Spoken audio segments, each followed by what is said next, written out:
What's up, guys?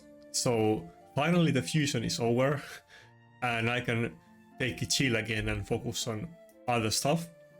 And actually you might have noticed that I barely did any videos this week, and I'll try to do more videos on the current week, or like the last week than the current week, but we will see about it. I was kind of busy in real life, but hopefully I will still do many videos this week. We will see. I mentioned it in the other videos that I had multiple content ideas, but I have just been lazy and I haven't done those videos. But some of those are about to expire, so I kind of need to get them out of the way, to be honest. But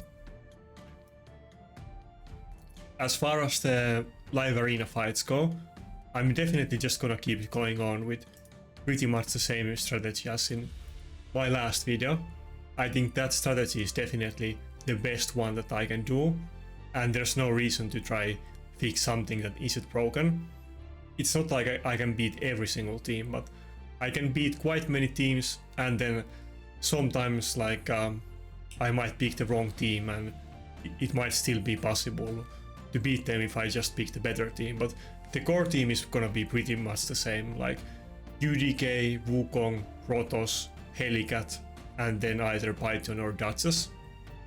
And there's kind of like a flex pick in that the Duchess and Helicat, I might change them to different champions depending what I fight. Like I might go with the Resistance Skymar against Anti-lockout teams and that type of stuff, but the core team is gonna be pretty much the same.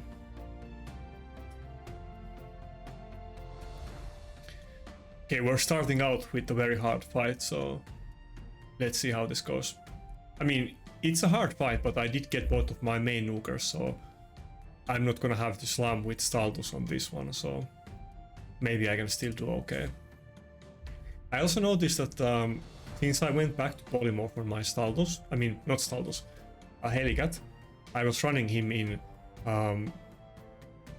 not yet temporal chains, because he didn't have enough accuracy, but when I switch him out of the nuke build to speed build, now he has a little bit more. But actually, if I just get some time to farm Phantom Shogun, I could get like 20 more accuracy from Banner, so at that point he will be like 250, which is pretty good accuracy. Should be generally enough for all of the nukers in enemy teams. I guess I'll just go with Python. It's so nice compared to in the past, because I have the luxury of going for a more tanky team. Since I have two strong nukers, I don't have to go for like triple nuker and be afraid that I'm not gonna have enough damage to finish the fight. So I think we're gonna ban the Maritzka. I hate dealing with the Maritzka passive, and I think either her or Duchess, but let's ban Maritzka so that Tara's passive won't apply here. I mean, Ukko can be very annoying if you get unlucky with him, but it's not the biggest deal in my team, so it's fine. I do have the cleanse. He can get polymorphed. I guess I only have one champion in polymorph, but he can still get polymorphed. I do have cleanse. Rotos doesn't really rely on attack as much as traditional attack nukers do, and then Wukong is kind of gonna die and lose the buffs and get revived, or lose the debuffs and get revived, so I'm kind of fine with getting attack down and getting block buffs on me. Okay, I don't know if I want to open with the A3 or not, because I'm gonna reduce my attack from the Tara's passive, but I guess I'll do it. I'm still gonna, yeah, go for it. For sure the Wukong is gonna die before his next turn, but it's fine. He has good enough damage that he can kill even without the attack buff. It's kind of, oh fuck. It's kind of funny though that he stole it from the enemy team. Python getting one-shotted wasn't good. I wasn't expecting for that to happen. I was hoping that he would be able to survive that hit. Yeah, this whale is kind of screwing me. Wait. If he doesn't get attack down or stunned now... Ah, I thought that the whale would end on Ukko. If the whale ended on Ukko and I would be able to hit it, I will definitely kill everybody, but I'm not sure if I can kill everybody. Maybe. It's gonna be close. Okay, good. Well, that's almost everybody. That's good enough. It's gonna be close, but I think we can still manage it. Right? Yeah, okay. Yeah, that was really close one, to be fair. I didn't completely destroy this one, but it was a very hard team, so it is what it is. I still really wish that I will get the Ragas at some point in the future, because I would definitely replace my Staldus with him, and he would also open some options, and maybe I could try to counter Harima teams with Ragas, but yeah, I guess there's not much else to say about this one. Ukko hasn't been that popular for a while in Live Arena, but you still do see it occasionally. But I remember when Live Arena was new, you would see it in like most fights. It would be very common, but nowadays probably I see more Kaimar than Ukko, to be honest, and neither one of them is that popular.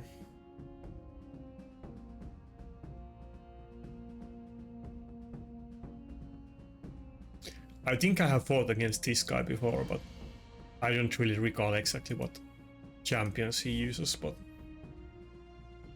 probably something good though, since he is very high ranking.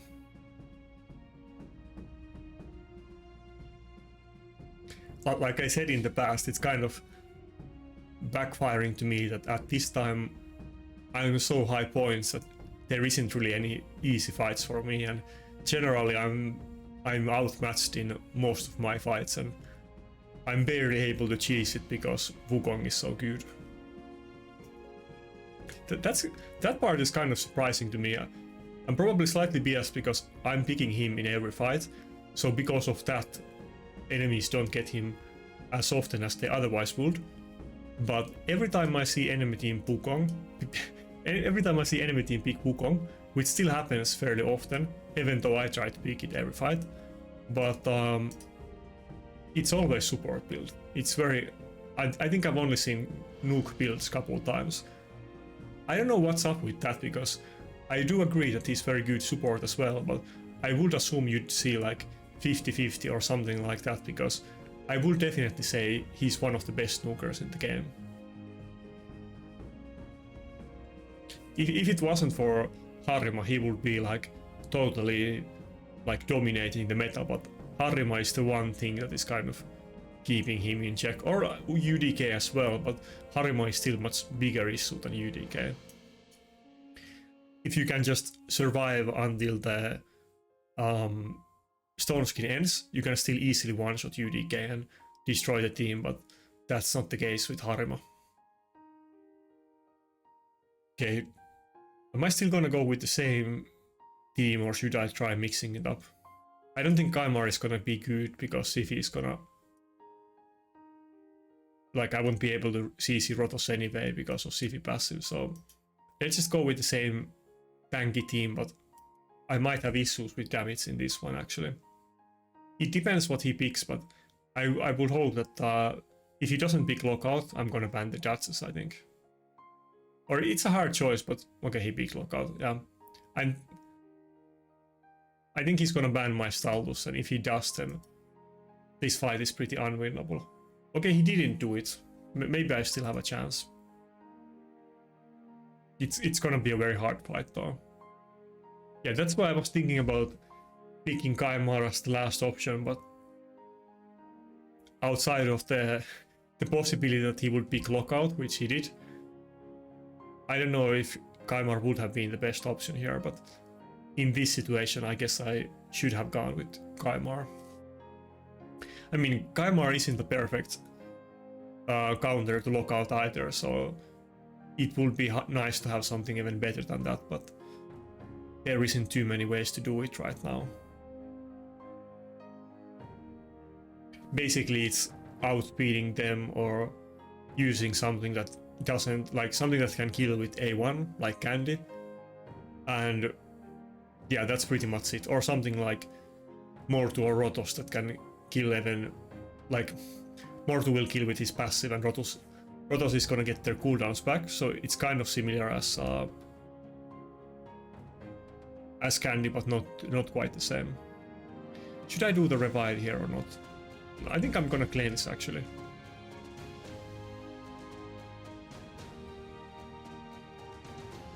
But yeah, this kind of sucks because I can't do any damage with the A2. I can only start like killing him after I kill the Harima, which is gonna be pretty impossible to do. Luckily, Helicat is still buying me some time, so that does help. Even though Rotos kind of counters Helicat, but it's only with the A3, so Helicat is still a very annoying matchup even against Rotos teams. And especially if he lets me have UDK, then it's insanely hard for him, but usually they do end up, when I pick this type of team with both Helicat and UDK, usually they are gonna ban one of them, because if they don't, it's an insane combination together. Since the slow UDK is gonna keep the Helicat block damage pretty much 24/7. Okay, nice. Damn, if my Wukong would have been able to get a turn here now, I would have won at that point, but I'm not quite in the clear waters just yet.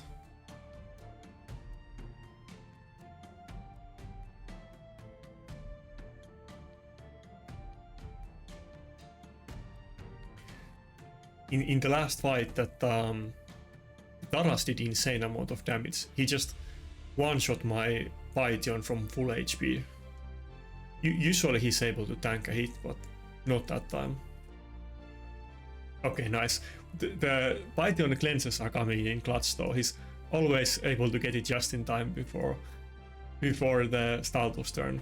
That's great. Okay, I think... Damn it. Is he gonna get the Harim revived? He's gonna... God damn it. No? Okay. I don't have attack buff and it looks to be very tanky dodges, but hopefully I will be able to kill both of them, or at least the dodges. Let's see. Oh, nice. Okay, great. Also one thing to keep in mind, like, you might be like shocked by the amount of damage that Wukong is doing, but he currently has 1-star blessing, so he's not empowered. He can still easily get like 500 attack from 2-star and 25 crit damage from 4-star, and then you can get the extra 50% at 6-star blessing, but I'm not gonna go up there. I'm just gonna go for 4-star and keep at that. But his damage is still gonna go up a lot, and imagine if you can get the Wukong empowered, his damage is gonna be insane. I honestly think that he's kind of comparable to even stuff like Baron and Georgid, even though it seems pretty crazy to think about that, but his damage is off the charts and the passive is great as well. I kind of explained it in my last video, but kind of the key part about this strategy is that I'm running these very tanky slow teams, which I was anyway already, because I can't make a speed team and I don't have the champions or the gear for other options. But when you're running stuff like ultra tanky Duchess or ultra tanky Python or 0 speed ultra tanky UDK, those things enable Wukong passive very well, because even if everybody else dies, usually I have one of those left in Stone Skin or just ultra tanky and taking insane hits from the enemy Taras teams. And Wukong is getting so many turns, even though he pretty much dies many times every fight, but he's still very useful.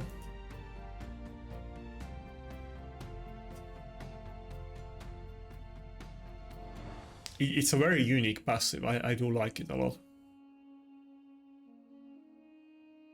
I mean, he isn't invincible, but he's the type of champion that you can build a team around him and try to take advantage of his the way he works. Like, you try to get the enemy low HP and then you explode the team with the splash damage from the A2 when you hit a low HP target, or you try to build a tanky team which keeps blocking his passive and so on.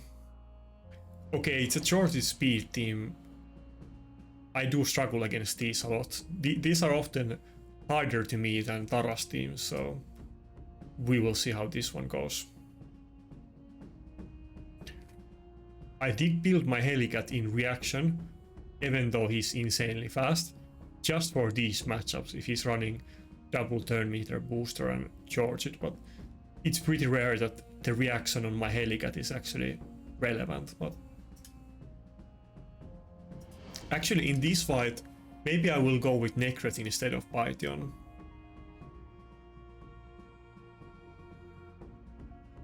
The only thing I wish Wukong had insanely high base HP, so that the Necret would automatically protect my Rotos and not Wukong, but that's kind of too much to ask, I guess. Okay, he's running bombs. That could be pretty hard. Yeah, definitely let's go with Duchess or Necret. Let's go with Duchess. But he can bomb my UDK easily, even though otherwise UDK would be... What? He banned the UDK? That doesn't make any sense. UDK is great against Charge It, because he can try to block the hard-hitting single target skill, because mine is in reaction and it does ignore Stone Skin but not reaction. But the Gaius is just gonna one-shot my UDK, so it's actually not great for him.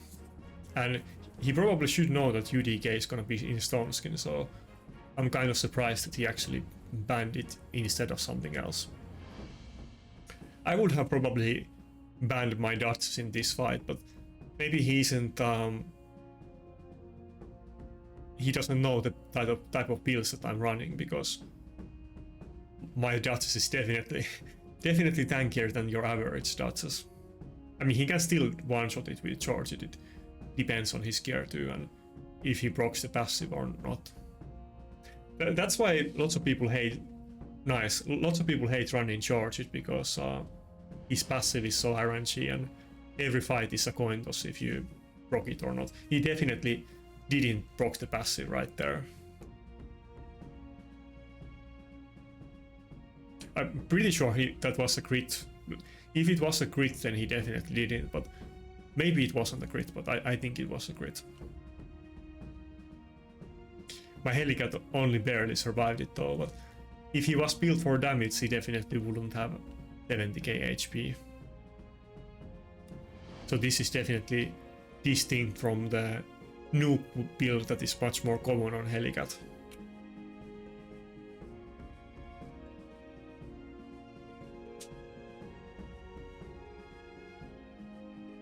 I'm not sure if I'm quite in the clear yet though. Well, actually, I guess I should be. I don't think he's gonna one-shot my dot at this point. If he doesn't one-shot my... yeah, okay. What? He didn't do like any damage. Yeah, yeah, okay, I'm good. That should shield the deal. Even if he does get some revives off at this point, I'm good. And probably I can even... maybe I can steal the buffs with Wukong. The Charge It is probably very low resistance, so oh, never mind, he got bombed. I might have a chance to steal the block damage, but he died anyway.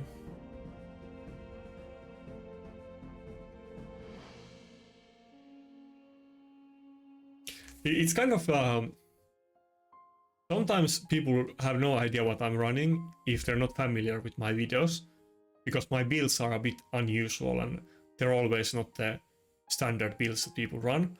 But then many people are familiar exactly with my builds, and they run very weird teams against me just because they know exactly what I'm running and what I'm struggling with, and because I don't really have any alternative choices and I'm running the same thing every time. It's kind of abusable, but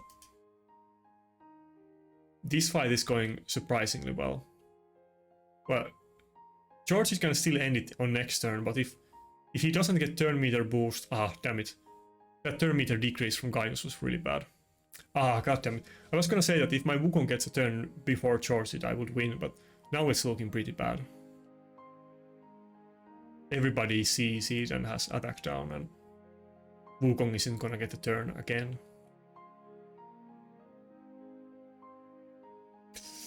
I think I lost. That was very close. If he didn't have that Evil Eye Mastery on Gaius, I think I would have won at that point. Damn it, I'm not gonna have enough damage with this build to kill that. Charge it. And I don't think my Judges can take any hits anymore from the Charge it either.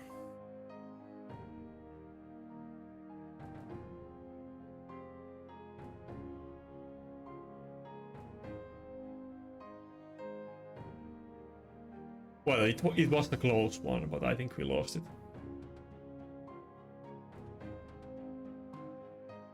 Maybe if Wukong can get revived. Nah, he's not gonna get turned before Charge it anyway. No, it must be a loss. Again with the Evil Eye.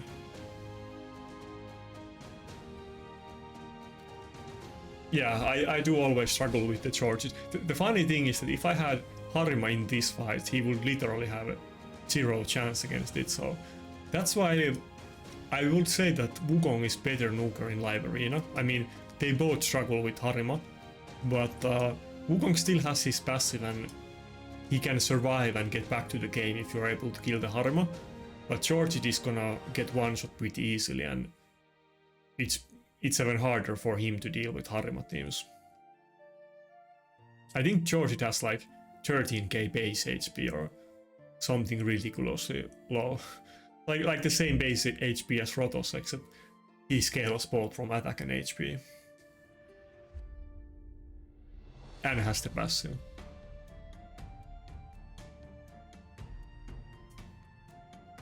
Maybe that's the next thing, because I feel like I have kind of solved the puzzle with Taras and Maritka teams, and it's not certain that I can win against them, but I definitely can. I think the next thing that I need to figure out is how to deal with those speed teams that use Charge it.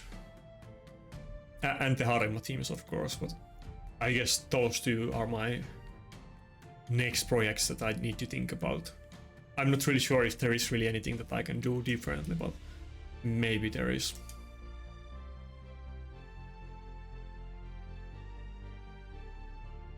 It's nice that I have the last pick in this fight. I want to pick the last.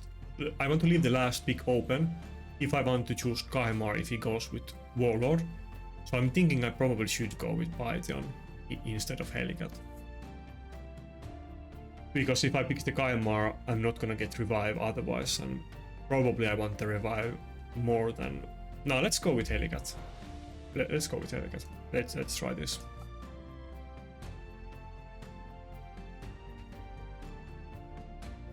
I do have the UDK anyway, and if he does ban the UDK, then I'm gonna get the Kaimar in, and maybe there's still a chance to win the fight, so.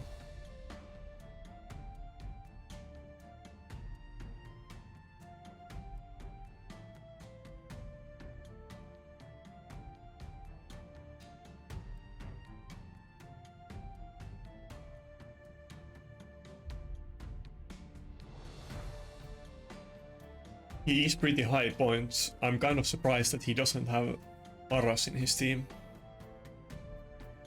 Okay, this one is pretty hard fight, but we're not gonna need the Kaimar then.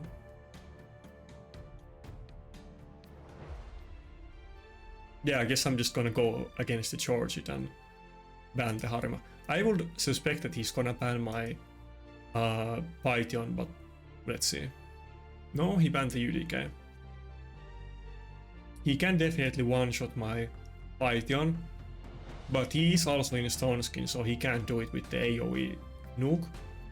And he has, I think, one piece of reaction, even though he's kind of fast, so it's possible that he might still tank the hit.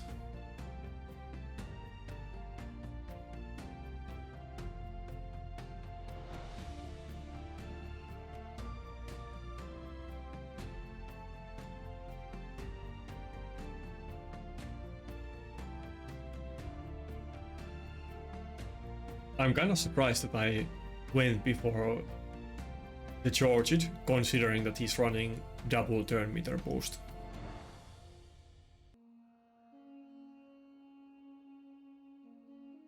Okay, he definitely didn't proc the passive there, so that's nice. Also, Georgid is so squishy that I should be able to kill it with Wukong A3, especially if I do steal the buffs, but even if I don't, I think there's a chance that he might get one shot. I mean, he's not quite full HP, but he barely has any HP anyway, so... Should I open with the A2? No, let's open with the A3. I'm not 100% sure if it's gonna die. I don't have attack buff. He does have defense buff and a shield, so maybe he doesn't actually die. Oh nice, we stole the attack buff. That's insane. My Wukong is so low attack that I can't really count on the fact that I'm gonna steal the buffs, and I like to keep it that way so that he doesn't have enough accuracy to steal from supports and get polymorphed. If he doesn't kill my Wukong now, Wukong is gonna destroy him on the next turn, but I'm pretty sure he's gonna, yeah. Of course he was gonna kill it there. Wait, is he not running... Does he have Life Harvest? No, nobody on his team is in Life Harvest. I'm kind of surprised that he isn't running anybody in Temporal Chains on a speed team like this, but I guess that's okay. That's okay with me. I don't want to use the revive because I'll use it on the next turn. I want to get the Wukong back into the game as soon as possible. Damn, he got the turn meter boost. Probably the Georgid is still gonna go before him, yeah.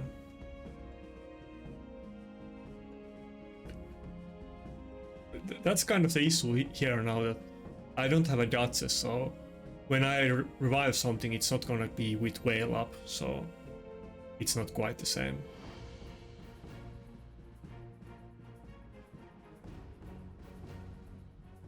Okay, yeah, let's do this. Let's revive, let's kill Siphi and Arbiter, and when Duchess revives them, it's not gonna be with full turn meter, so my Wukong is definitely gonna get turn now and hopefully wipe his team.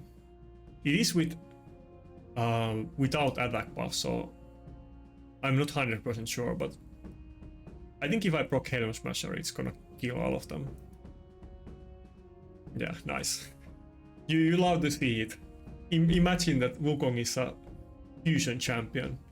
I hope none of you guys missed Wukong, because that's gonna suck if you didn't have him, but there we go. And keep in mind, guys, that damage was without attack buff. It was total raw damage without any attack buff, and of course attack buff makes a huge difference on him.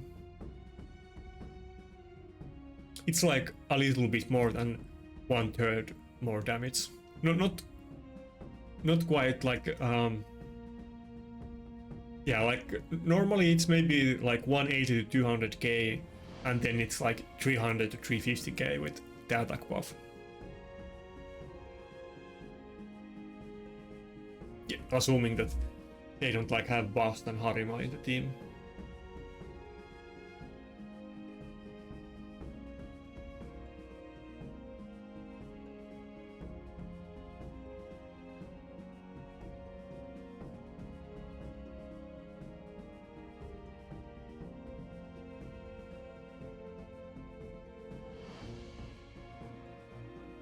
Oh, I haven't seen this strategy in a while, but I think people definitely should run this a bit more often.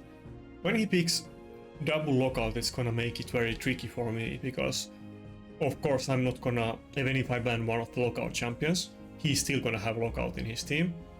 But I think nowadays I kind of have ways to deal with this.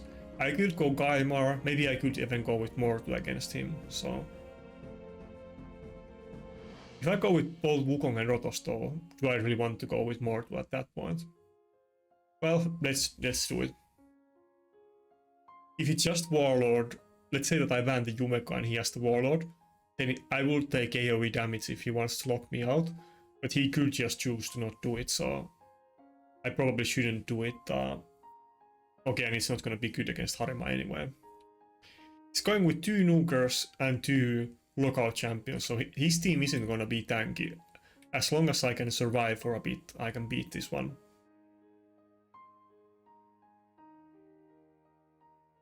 Probably Necret would be better in this fight than UDK, but this is what we have. I mean, I basically go with UDK so that they are not gonna pick it, because it's gonna destroy my Rotos and Wukong. And in some fights it's okay, but let's say that they pick Lockout, Harima and UDK, then I'm totally screwed. So it gives them one more card that they have one more less cards that they can play that completely counter my team. Even though out of those 3, to be honest, UDK is probably the smallest issue, because if I'm just able to survive long enough, then I can easily kill UDK, but I guess we're just gonna ban the Harima here. I did kind of try to pick a team that I can fight against Lockout, so he does have +4 Warlord, so probably he's gonna lock out my Kaimar now that I think about it, but he did let us have Rotos, so Rotos can definitely finish him off even if he's locked out.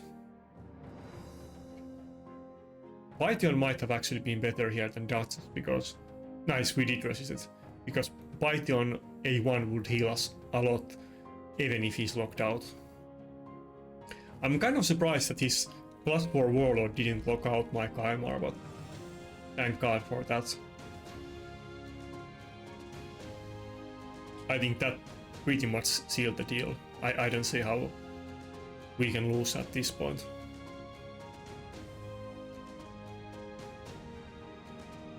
He has a very squeezy team, and I guess that's the issue with these kind of teams, that even though it can be insane counter, but if enemy just has the right champions to deal with it, then it's actually fairly easy to deal. Because his team isn't tanky, he doesn't have very high damage. The big thing that he has going for himself is that he has the double lockout that kind of screws with my team, except that my Kaimar was in resistance and reset the cooldown for me. It's pretty hard to get enough resistance to do it, and my Kaimar is I think 850, so it's definitely above average, and I do have faction guardians for him, so, and very good gear.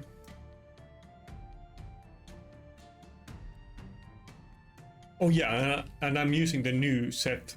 I didn't get any like really great pieces on the Righteous set, but it does have very good set effects, so even these kind of half-baked pieces are still make the best combinations for me, so I'm kind of happy with that, but my RNG with the Righteous wasn't the best this time. But everything else, I mean, the Stone Skin gear is very good, so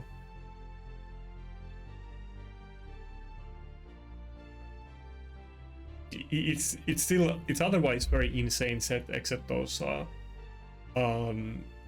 Righteous pieces kind of look mediocre. I could make him faster, but I wanted to use this resistance banner. I do have second banner too that rolled double resistance.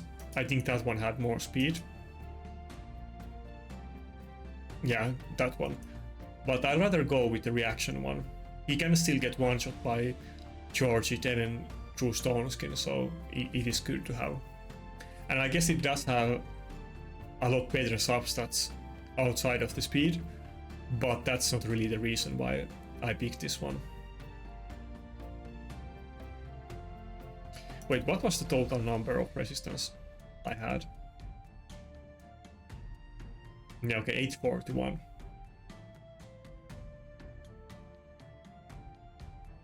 I probably could bump it up a little bit, but I'm saving my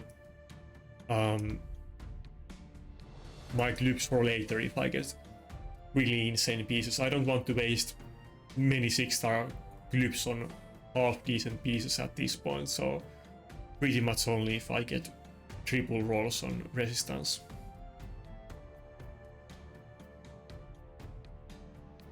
Stone Skin has definitely been very nice because you kind of passively get that gear and you're able to make really good builds that are with a good set that is important in PvP, even if you're not like a spender or anything, so that's nice. I mean, well, I guess with the caveat that you need to be able to farm Hydra, which is very hard of course, but if you're able to do it, then it's actually insanely free-to-play friendly.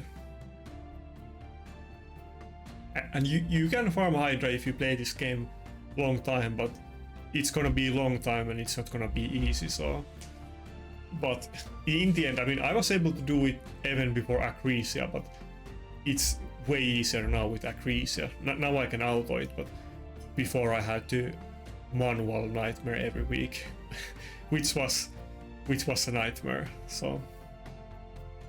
But I did do it because it's that big deal and one of the more important things to grind in this game. Like for end game stuff, or early game or mid game stuff, I don't think you really care about stone skin, but for PvP it's one of the most important things in the game, outside of like champions.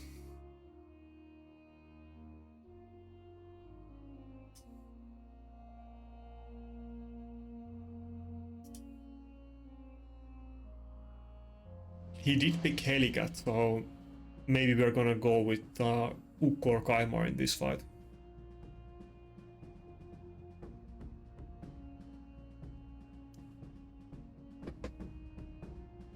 Okay, that's an interesting team. He's kind of going with a very free-to-play friendly team as well, outside of the Siphi, but kind of similar, except I do have the good nukers on me. I guess he's running a nuke Helicat as well. But what should I pick? Wait, he's not running out of polymorph at all. I guess we're gonna go with Ukko. Wait, where is Ukko? There. Either Ukko or Kaimar, I'm not quite sure. He does have the Glennis though. Should I actually ban the Python? That would be kind of like big brain play here. Yeah, let's do it. I think he's gonna ban the Ukko to be honest, but let's ban the Python anyway. That might be kind of stupid if he does it, but let's see if he doesn't do it. If he does ban my Ukko, then it probably would have been better to ban the Siphi or Helicat, but let's see what happens. Okay, he banned Rotos, so that worked out well. Yeah, Wukong definitely is gonna struggle with the block damage from Helicat, so Ukko might be very crucial here. He also might not have any bolster on his team, we will see. Maybe the Joffred has it. Okay, no. Yeah, the other champions in that team are not typically using bolster, so that means that we're gonna get the block buffs on the A2 on everybody except the Helicat with Lightning Cage. Okay, we didn't get it because I guess we didn't remove all of the buffs. That's kind of unfortunate. I guess I weak hit on the Ragas and I don't know what happened with the other two. We can definitely get it the next time that we do the A2, but that's very unlucky that nobody got the block buffs on them. Wait, does it revive at full turn meter? It's not right. Let's actually use the revive. Often I will wait for the Wukong passive, but we want the Siphi to move before us anyway, so that she loses the block damage. Okay, we got stunned. Yeah, Joffred can be very annoying. Actually, we were just talking about him a lot in my Discord the last couple days, and we were suggesting it for several people that were like asking help what they should run. And he's not the most like popular champion, and I guess people haven't made a lot of videos about him, but he can be very similar to something like Necret or UDK. Basically, he does the same job as they do, but in a different way. But he has the passive that completely saves one of your champion for the first time somebody's gonna die in your team. I think it has maybe like 4 turn or 5 turn cooldown. And it also stuns the target, but it also prevents them from killing one of your champions. And then he does have also increased defense and stun on his kit, so he's pretty good. He's kind of underrated support champion. Okay, I'm kind of in desperate need for some polymorphs on his Ragas or Joffred, but looks like that's not happening. Oh, Helicat is also doing big damage. I think if we run this fight couple times, I'm not sure which one would win more often, but I think that I didn't have the best RNG in this fight. Okay, maybe we can still make a quick change. I hope the Siphi dies from this. Actually, should I focus the Siphi? Now let's focus on the Ragas. Come on, just die. Yeah, exactly. That was the Joffred passive that happened there. That's what I mean. He can proc one fatal hit, and now we didn't get splash damage because of the passive, so he was very good there. I don't think I'm gonna survive long enough to get a second A2 nuke off. If I did, I would definitely win, but I don't think we're gonna get there. Yeah, those double stuns on his team totally destroyed me in this fight. People were asking me about Joffred because in one of my previous videos I mentioned that he's one of my most wanted non-void champions, and lots of people were asking me that why would you want Joffred and people don't use him at all, but actually he's pretty good support champion. People have used him in top classic arena defense as well, but with the current meta the way it is, I mean, he just doesn't have a place against Taras, so when Rotos offense was meta, he was definitely very good, but it's not relevant against Taras, who passively deals damage every turn and like with the passives, so.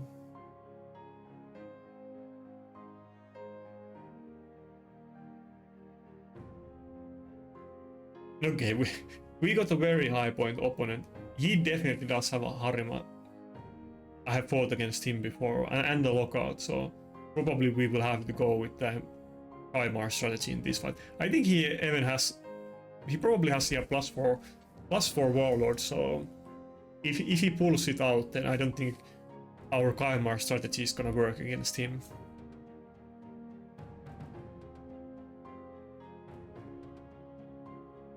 Also, I think he likes to use Rotos, so this is probably not going to be an easy fight for me.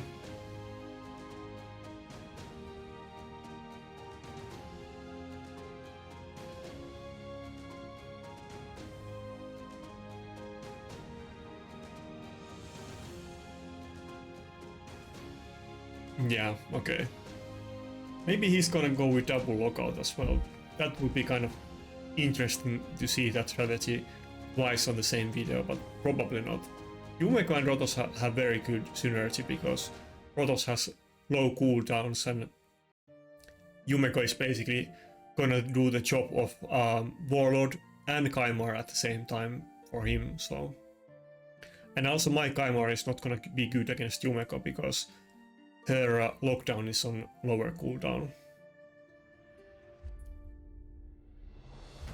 Yeah, this makes the fight a lot harder. I'm not sure if we're gonna be able to deal with this one.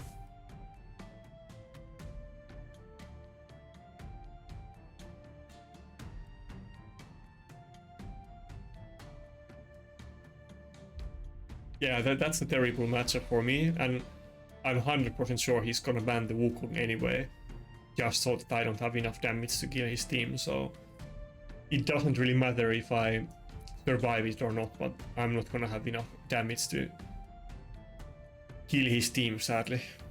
Unless I want to risk here and go with Kaimar and okay, let's do it anyway, because there's no way we can win against him, so let's go with Kaimar and ban the Maritzka. But I think he's gonna ban either Wukong or Kaimar, but maybe he's gonna ban the Kaimar now. We will see. Okay, he banned the UDK. I don't know if I have still a chance, but maybe. We will see.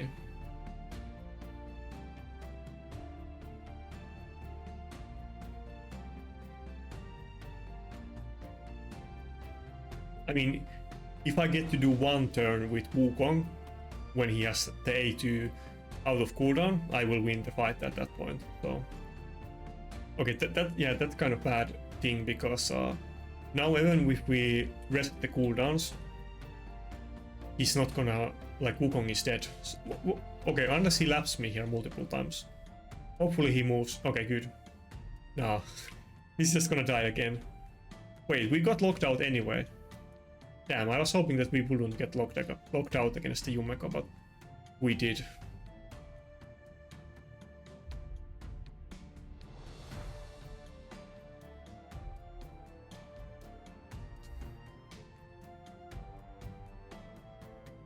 Let's play it for a bit, but I don't think I have a chance at this point. If I resisted the lockout on Kaimar, then maybe, but even in that case it was pretty hard to win, so... Okay, I guess it's over.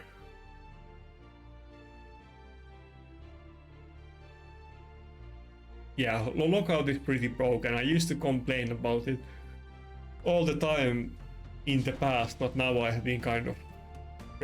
I've been preoccupied with complaining about Taras and Maritska, so I haven't had time to make complaints about lockout, but I definitely think that lockout is the type of mechanic that it just never should have been added to the game.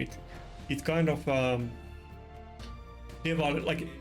unless they start making something that lockout doesn't go through immunity or stone skin, lockout just doesn't really have any counterplay, and it's just massively OP. There's just no good way to design the game around the lockout, unless it's like one turn lockout at max, but not with the way it is right now. If all of the lockouts were like basher lockout, then it would be balanced, but the way it is, it's just you can't balance the game around it. It's always gonna be OP, unless the only way to counter it is to release champions like Taras and Maritska, who are just like 100 times over like OP, that can kill you even when they're locked out and so on. But there's really no way to properly balance the game around the way it works. I wish they would consider making it so that lockout doesn't go through immunity. I mean, that's how it should have been originally, but I doubt that's ever gonna happen in the game. There's really no reason like why lockout is so much better than all of the debuffs in the game. Honestly, they should have just had the lockout debuff like some champions do, but the lockout as in not a debuff, that just shouldn't exist. It should be a debuff. That's the way to fix it.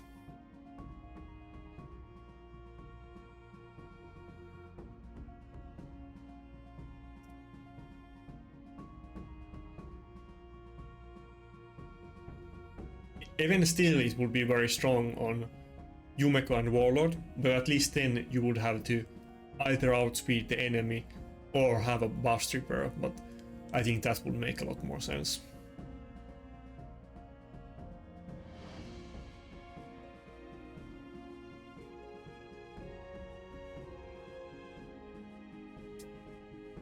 Also, I mean, it's already like, it's not even that big deal since it's already so OP, but also since lockout is not a debuff, you can get polymorph from lockout, and that doesn't make any sense. You should at least be able to get polymorph.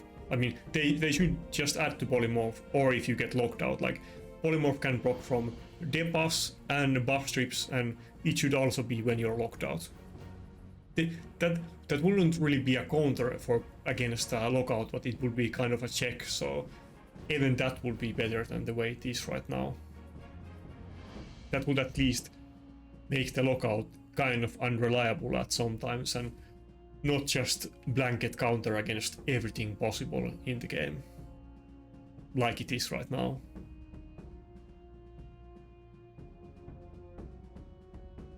Okay, again we got a team with Harima and Lockout, so this is a very hard one for me. I think I'm probably not gonna... I'm not gonna go with Kaimar in this one, he probably has enough accuracy as well. I think we're gonna go with double reviver and ban the Harima, and just hope that... Wait, no, not Helika, let's go with Harima. And just hope that we're able to rotate in some turns and able to able to get the turn after the lockout is over, but probably not. I assume that he has a very fast Sifi and Yumeko, and he's gonna CC as a ton as well, so we will see. Oh, he's going with double lockout, so now I definitely don't have a chance, but let's see if maybe I can do it. I mean, obviously we can see that his suck count might be slightly better than mine, so I shouldn't really expect to win, but it is always nice to win those type of fights that you shouldn't really be able to win against.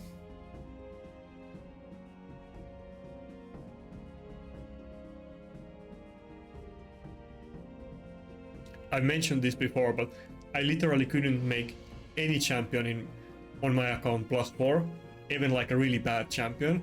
Never mind having a +4 void champion, which is like, if I played this game like 20 years, I'm like 100% sure I would not get any void champion at +4 in 20 years. There's just no way.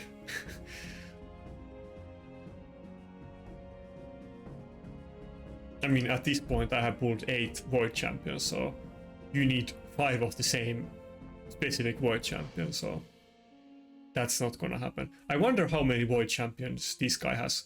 It has to be in the hundreds, right? He probably has more legendary void champions than I have, like all legendary champions combined.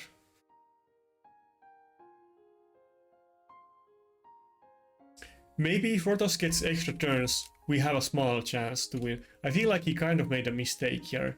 He should have banned the Wukong and not Rotos. I mean, he should have banned the Rotos and not Wukong. Wukong has pretty short cooldowns as well, with the 3-turn cooldowns, but Rotos gets those extra turns, so it's even better against lockout than Wukong is. Honestly, I feel like this fight is almost winnable. Nice. Okay, who do I want to kill first? Should I just go for the... Yeah, I think we should go for the Tormin just to... Ah, he didn't die to it. Just to buy us some time. I think his team is very tanky, so probably none of them would have died to it anyway. Even the lockout champions look very tanky. Does he already have the lockout? Oh yeah, he does. I would have had Rotos A3 on next turn, and if I would have... Ah, damn it. The shield froze my Rotos, but if I would have gotten the A3, then I would have won the game at that point. I would just one-shot the Sifi, and at that point it's over. But now it's looking bad. Even though I was able to deal some damage, but when my Rotos dies, I'm not sure if I will be able to revive it. Ah, that block heal is also a very bad thing for me. I think he's gonna die now.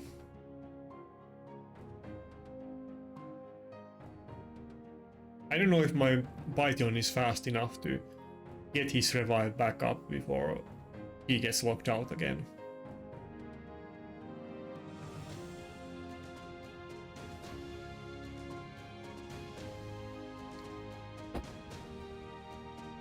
Yeah, at least the Tormin doesn't really have...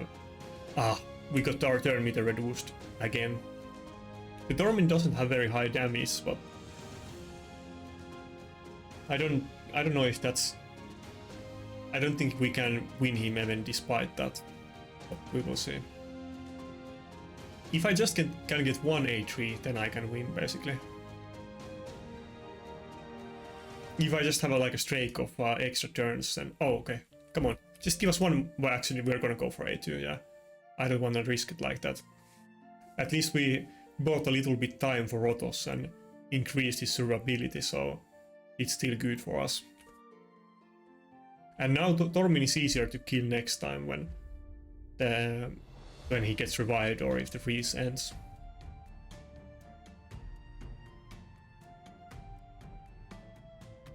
Wait. Does he have the lockout on Yumeko? If he doesn't have lockout, does he have the lockout? Ah.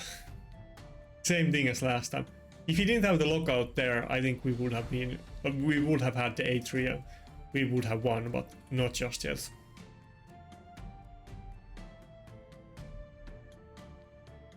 If we would have gotten extra turn there again, it might have been a chance to snowball, but this looks like it's gonna be a very long fight, and I'm not quite convinced yet that I'm gonna actually win, but there's definitely a chance to win this one. I think if I get him again, he will definitely ban the Rotos though, and probably he has so fast champions that I don't think I'm gonna get the Wukong A2 back, even if it's only a 3-turn cooldown.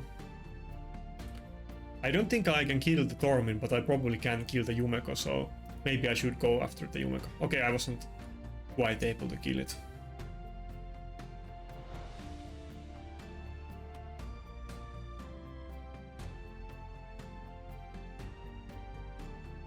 Yeah, I'm getting like the turn meter reduced by both Warlord and Yumeko, and then I'm getting CC'd by everybody in his team.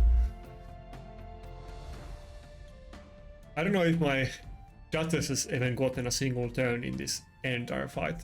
I think she did one turn when she was taunted, and then she froze Rotos with the A1, so that's the extent that my Duchess has been useful in this game. I guess the passive is still helpful. The Tormin doesn't have insane damage, and he's not dealing like 50% of Rotos damage on Rotos HP on every hit, so the Duchess passive is probably actually kind of meaningful in this matchup. Generally it's not really, but in this one it kind of is. Also the Life Harvest is doing some work here. It's gonna be a lot easier to kill the Tormin at this point. Probably I can even kill it with just A1 from full HP finally. By the way, I know that I'm still gonna use the Tormin that I pulled a while ago, but lots of people have been asking me that why am I not using Tormin? And this is basically the issue. That first of all, I don't even have Siphi, so if I use Tormin, it's probably gonna be without increased defense buff, and it's a very niche to use him, and he fits better in these type of speed teams than tanky go second teams. So. And if he can't kill my team with the Tormin, he definitely wouldn't be able to kill any team with Marichka in it. So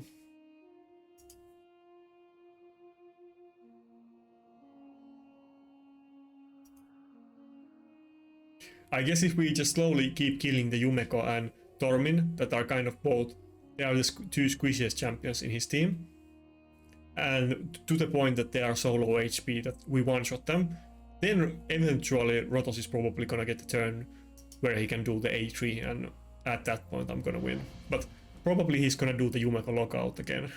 He seems to do it always exactly just when I get my Rotos A3 back. So but we're making progress here. Nice. Can we actually kill the Warlord as well? I don't want to go for the city because we wouldn't have been able to kill it, but at this point we definitely won against him. So nice.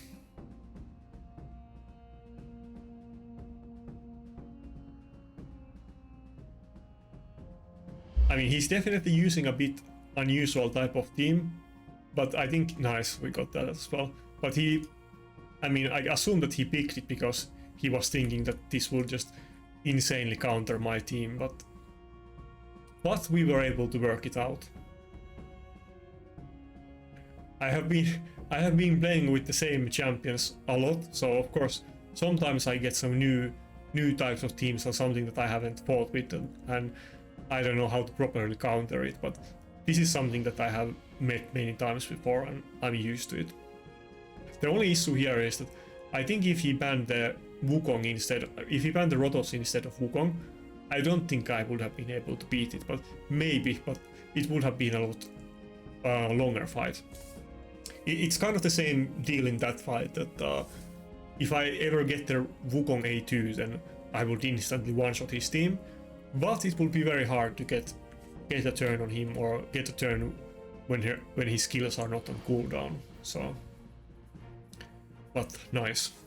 I guess we have two like super mega whales in row, like with Krotzi and Ziggy, and we definitely got destroyed by Grotzi. That fight wasn't even close, but going 1-2 against, or like 1-1 against these guys is pretty nice, because I know that both of them are like some of the biggest like whale accounts in the game. So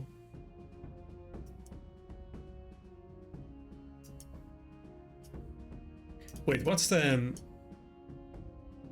record we have today? Okay, so 8 wins and 3 losses. It's not like insane, but it's decent. I mean, if we can get a little bit of win streak at the end, then it's gonna be great. But to be fair, okay, this fight I could have won with better RNG. This fight I was totally outmatched, and okay, the last one was a Georgid one.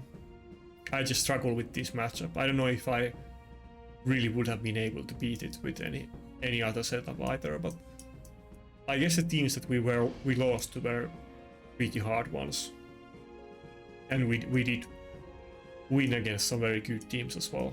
Oh, we did win against one Georgid team.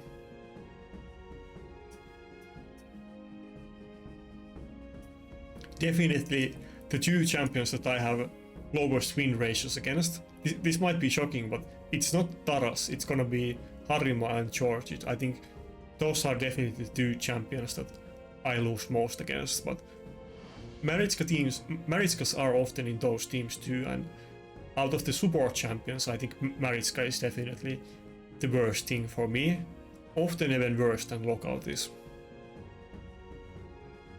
But when you fight against those top accounts, often they have a lot of world champions, so they will have both Maritska and Lockout in the same team. Let's see what's going on with Reddit today. I haven't been catching up to it in a while. Oh, we got a fight against Clanmate. Nice. I hope he goes easy against me, because obviously I'm kind of outmatched against his account. By the way, this is kind of funny, because as you know, if you have seen my videos, I usually shout out the people that I fight against, but this time it's against Husky, who is like much bigger content creator than me, and you might be kind of surprised about that, and you might not know that he's a content creator, because he's a Russian content creator, and we don't really like his stuff doesn't ever come up in my timeline, even though I'm following him. So I think there's some kind of like nationality thing there, but the YouTube algorithm isn't showing to me his videos, even though he's like one of the biggest raid content creators. But this is the guy that we're fighting, so maybe if you understand Russian, then you may want to follow him on YouTube and elsewhere. I think he has some kind of Telegram channel and something else. I wasn't meant to show my own Telegram channels. I need to cut that part out of the video. But yeah, here is his Telegram as well.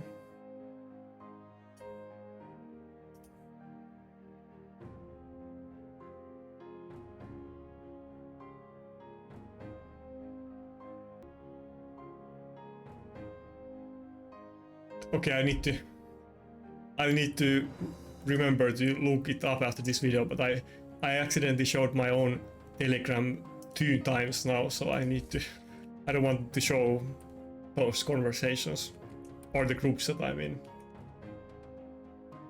I need to type down the time slots where that happened so that I remember to take it off the video. It's not always, and sometimes I like on the video side shows on Discord chat that doesn't matter, but if it's like important DMs or something, then I sometimes have to cut things out from the video. And definitely I need to cut out my own Telegram groups that I'm in. I mean my yeah. I got a bit flustered about that, but because the last thing that I want to do is self-dox myself. Yeah, it's a team with Lockout and Harima. It's the worst thing that I can ever meet.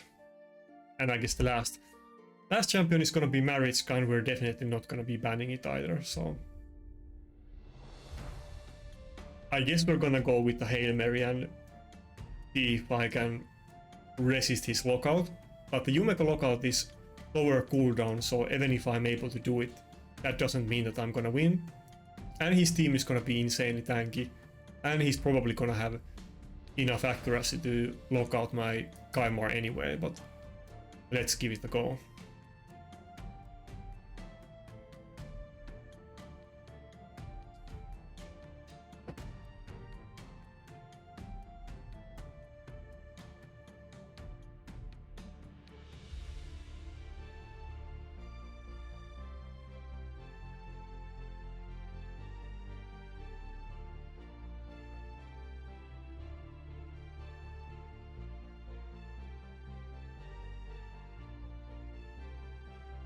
Oh, he's going with double lockout. I guess the reason... I'm just speculating here, but I'm probably thinking that the Yumeko is low accuracy and the Warlord is probably high accuracy one. But I still don't think I want to ban the Harima. But I'm 100% sure that the Warlord is gonna lock me out.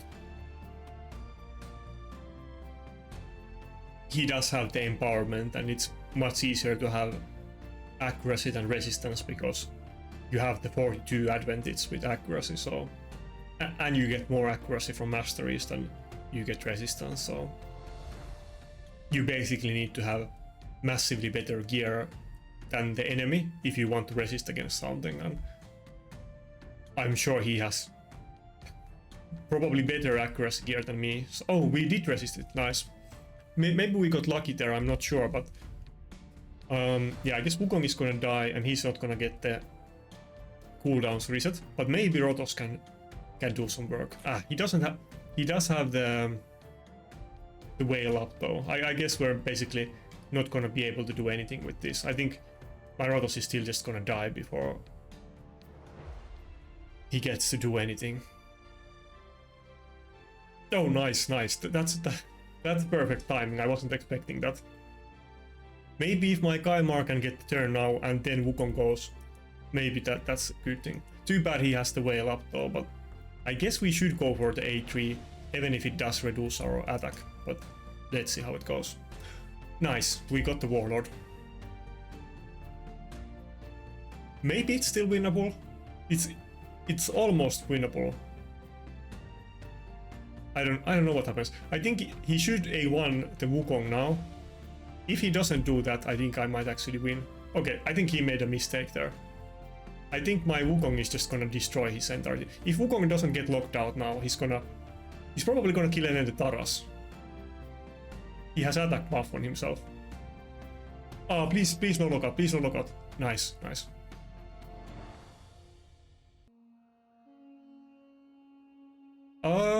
I think I'm gonna win this. What? Am I actually gonna win this? Nice. I can't believe that I actually won against him, but I'm instantly gonna brag about that in our clan Discord to start some drama. I'm sure he can take it, so nice. We won against two very big accounts today, so that's definitely very nice. I'm getting a lot more wins now than I was before Wukong, but I haven't really won against those type of top accounts very many times in this game. I think one time I did beat somebody that was 6k points, but it wasn't Husky. I don't remember who it was. So I beat one guy once or twice. I think twice with 6k points, but I forgot who it was. Okay, we're not gonna win against him twice in a row, but one win is good enough. I think I don't remember against who. I think it was maybe against Gallogen in my clan, but against somebody I had the same thing maybe last week, that I beat him once and then I got destroyed in the second fight when he knew about my strategies.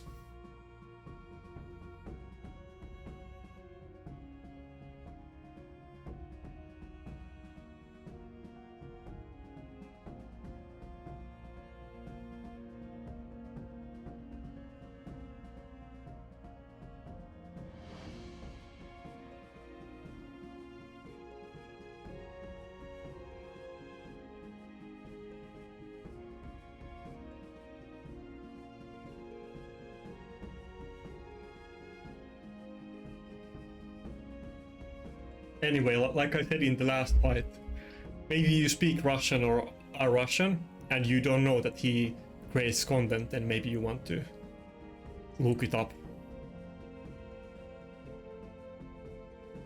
I don't think he's gonna go with the same thing this time.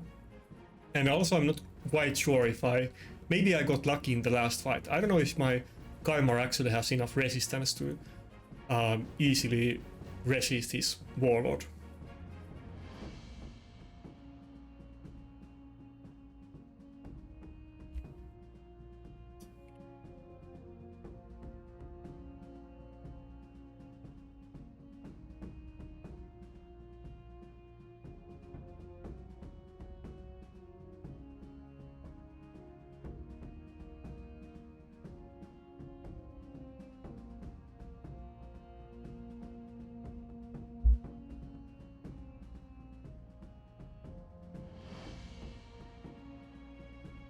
Oh yeah, I was also supposed to see what's going on the Reddit.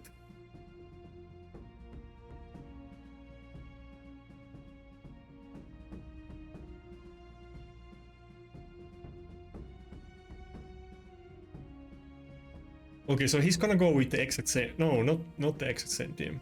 Almost the same team again. I guess we're gonna go with the same one, but I'm not expecting to win twice in a row, but I guess he's not gonna go with his Warlord. I guess he's gonna ban the Kaimar in this fight. Since he's not even trying to go with his Warlord.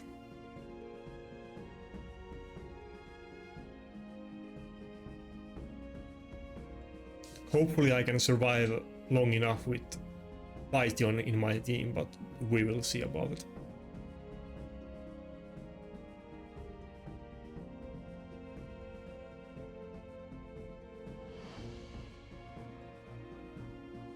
Okay, last time I checked out Reddit, they were talking a lot about PvP, but I don't know if it's happening today.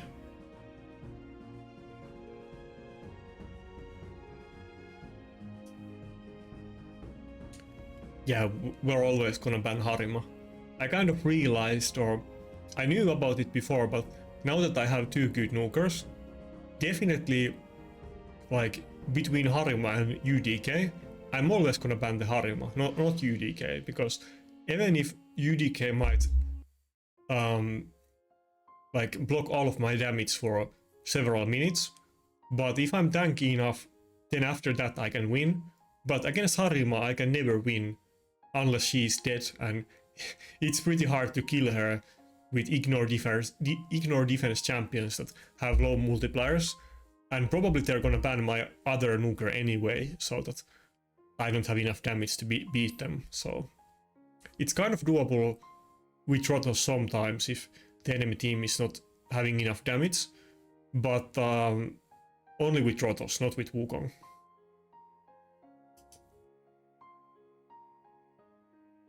Wait, what's going on here? We got... that's unlucky.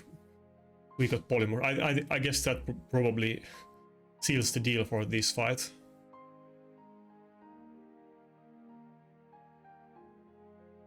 Yeah, our cooldowns are locked and we are polymorphed, so...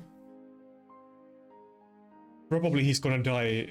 Probably Kaimar is gonna die before it gets a turn, so...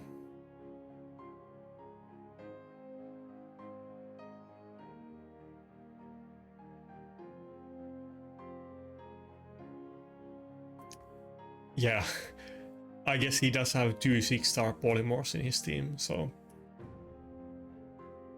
That is the power of money in this game. 6-star polymorph is definitely a lot better than not having 6-star, so... Okay, I guess we lost that fight and it wasn't even close, but... We won... we won one fight and he can probably never leave it down, so... I'll take what I can get.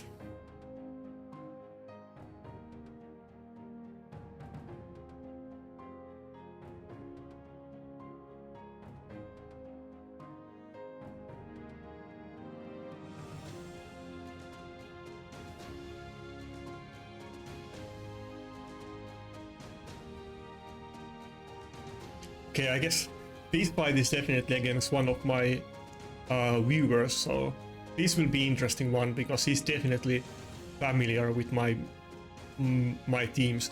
I think, wasn't he the guy? Somebody was telling me that. I think this guy was telling me that we have never met in arena before, and he wants to meet for once. Maybe it was another guy, but I think it may have been this one. So I guess we finally got the fight.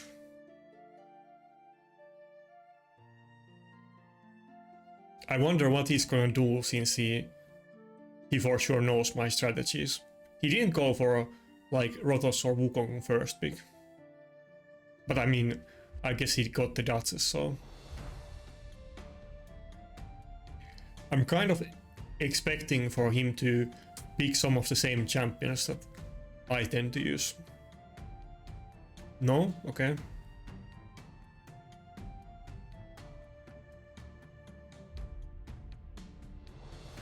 Would he go for... No, he has to go for 2 Nukers, so I guess we're just gonna go with Python and Helicat, and there's really not gonna be any, like, that's definitely what I'm gonna use. He has to pick 2 Nukers at this point, so it's not like he can pick something like Ukko if I pick Helicat or something, so we might as well go with it already. Ah, he went with Harima. Maybe I should have gone with Python, but should I go with my Resistance Skymore? I'm not sure if it's enough to resist his Warlord, but I guess I'll... Actually, this is gonna suck with Harima. I mean, with Helicat. I think I'll have to go with Python and just try to kill the Harima this way. If we get another fight, then in the next one, I'm not gonna pick Helicat. I'll go with Python and Kymor, and then I'm gonna ban the Harima. But in this one, it's just not gonna work out if I don't ban the lockout. Helicat is gonna move first, and it's gonna die before he gets a turn, and when he gets a turn, his cooldowns won't be reset because Kymor is much slower than the Helicat.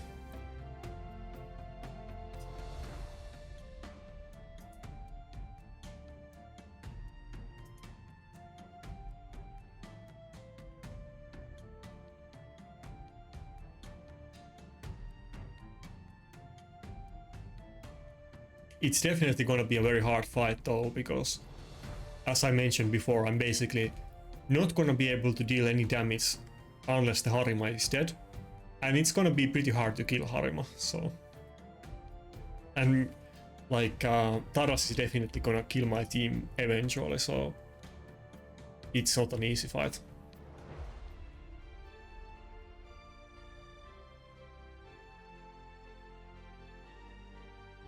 Do I want to go for the A3? I don't think I want to, because let's just save our attack. I don't think we're really gonna do any damage on the Harima anyway until the shield is over on her.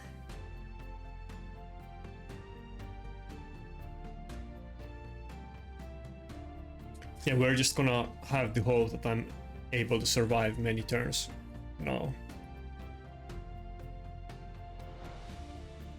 He's probably gonna focus my Python, because if he can kill the Python, then the fight ends, and I need to be in the fight for a long time before I can actually try to kill him.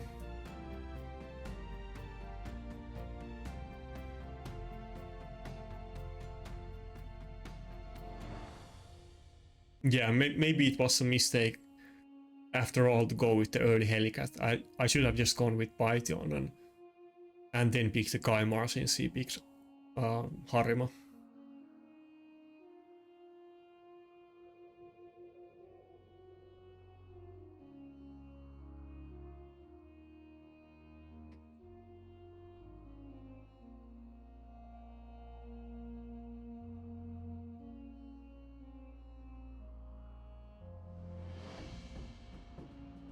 Yeah, this is not looking good.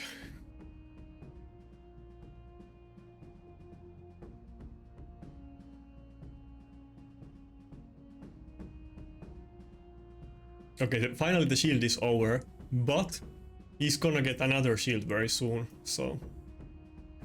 Okay, only Maritzka has polymorph, so we could go with the A2. Maybe we can fear the Harima, and we will also reduce our attack a bit by hitting the Taras. And we still have 1 turn left of the Stone Skin, so it wasn't a big deal to do it. Or I mean, there was basically no downsides in doing that because we didn't actually take damage from the Taras counter attack. Damn, I can't even kill the shield with Wukong A1.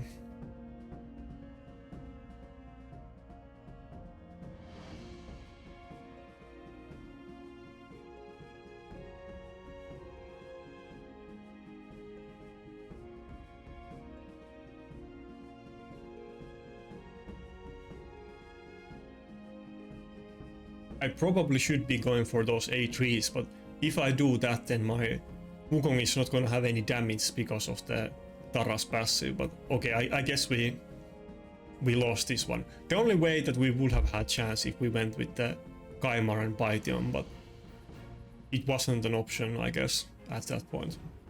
Maybe I should have just gone with Helicat and Kaimar anyway and just let the Helicat die at the start of the fight and never get him back, but maybe that would have still been better than that. I'm not quite sure, but I'll go with Python and Kaimar next time. And I learned my lesson from that fight that I'm definitely always gonna leave Helicat as the last pick, but sometimes I kind of like to pick it early because people who know my teams tend to also pick Helicat so that I don't get it. So, but I still should have just picked it later, possibly, but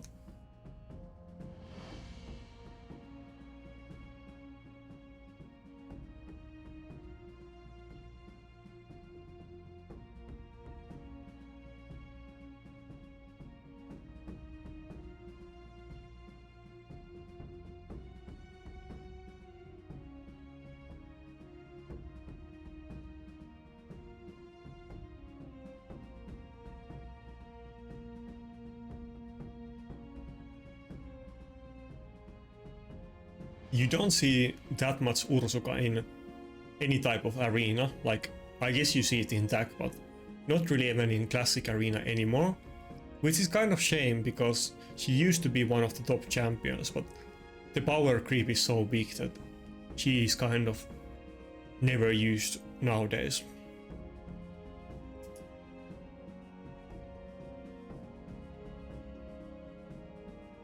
Wait, he picked Python but not Duchess. I guess he just doesn't have Duchess on his account. Okay, this time we do have the last pick. And what? Okay. And I saved the option for Kaimar in the end, but he actually didn't go with lockout. Though it's kind of bad that he has the Hex on Mitrala, and now I don't have a cleanse. And my Guardian isn't even geared, so I can't use him. What should I do? Maybe I'll go with Necret, but I'm gonna struggle with the Mitrala Hex in this fight. No, I should have just gone with the second Reviver, but I don't want to ban the Mitrala. I otherwise would do it, but he has Ursuka and Harima. There's no way that I can ever kill the Harima, so... But I'm definitely gonna get petrified many times in this fight.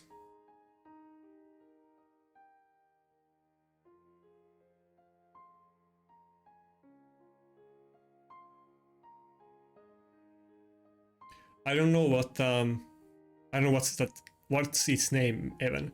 Rasselwork? I don't know what's the bunny Nuker gonna do against me though.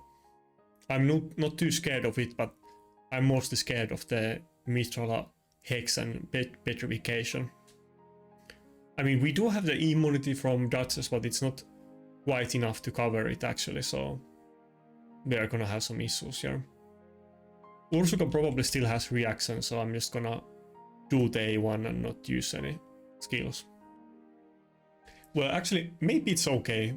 We have immunity both from Duchess and Necret, so maybe we can manage this fight. The issue here though is that Necret can still get petrified himself, so... Wait. We should actually protect Necret so that he... Well, never mind. Okay, at this point it doesn't matter. Duchess is gonna put immunity up anyway, but... Maybe at some points we're gonna protect Necret by himself, just so that he doesn't get petrified. And he's probably gonna get his cooldown back a lot faster than Duchess anyway, so maybe I can try to use them like after each other's.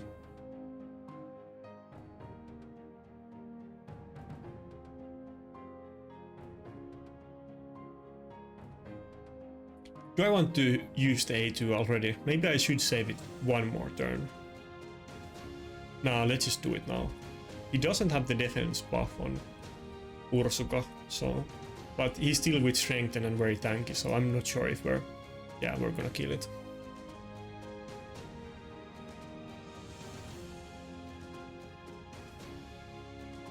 I guess we're just gonna have to take it slowly, but I think we can get it over time. Maybe I should have opened with the A3 and not the A2.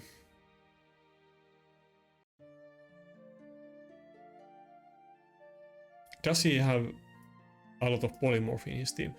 Only Ursuka, and she probably has enough resistance anyway that Wukong is not gonna be able to steal from her, so it's probably okay.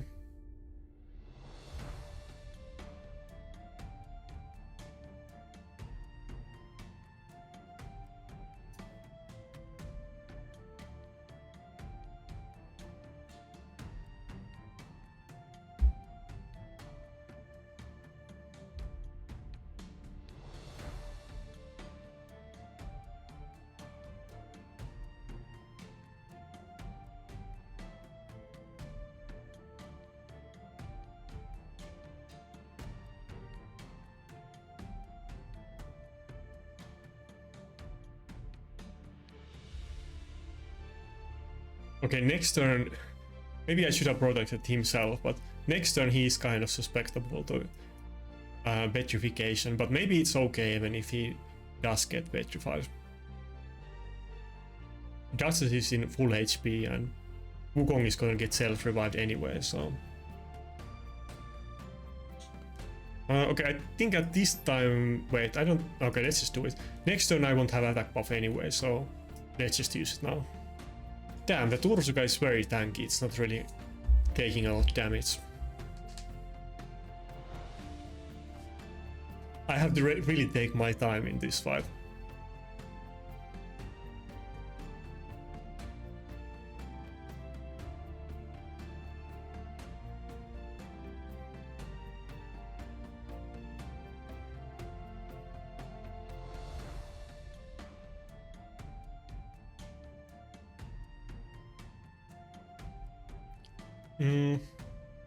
Do I want to revive or put that? Let's just revive because we're not gonna have the A2 anyway, so we can do the attack buff later. Yeah. Oh nice, we stole the attack buff from his racial work, so that's nice.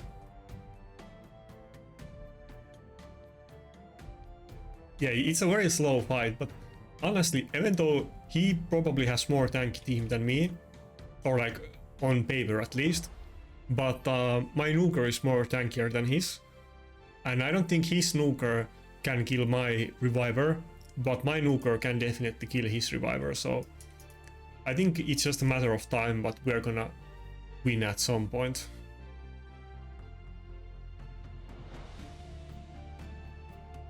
Probably he wanted to, like if I had to guess, probably he wanted to use Wukong and I picked his Wukong or something. Oh fuck. Rotos got, I mean Necret got polymorph there. Is that enough for him to climb back up? I'm not quite sure, but we will see. Okay, finally I got rid of that dang Ursuka. She was just totally soaking all of the damage, but now even if she gets revived, it's not gonna be with all of the buffs and it's gonna be with 50% HP, so it's a lot easier to kill her again.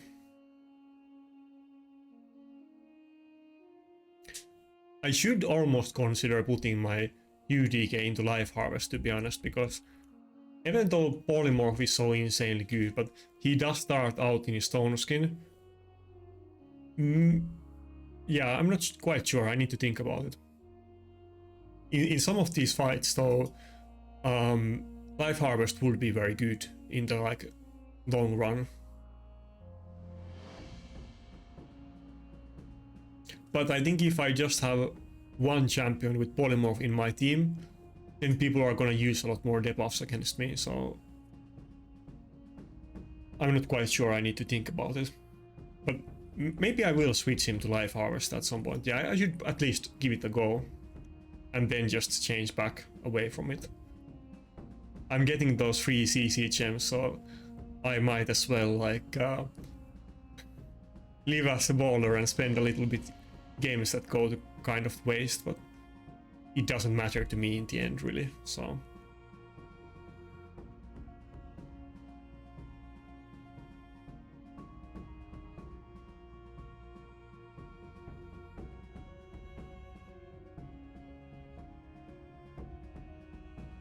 Damn, he's really like not letting me win though. He's putting out the hard fight against me.